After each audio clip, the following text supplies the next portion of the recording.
Hi guys, ഇന്ന് ഉണ്ടാക്കാൻ പോകുന്നത് മുളക ബജ്ജി.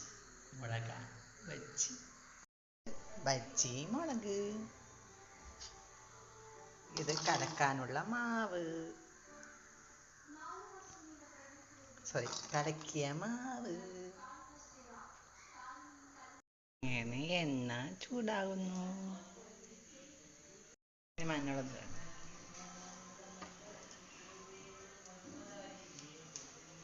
പൊരിക്ക്.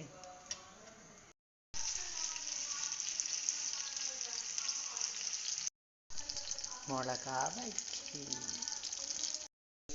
മക്കളെ റെഡിയായി മുളക ബജ്ജി.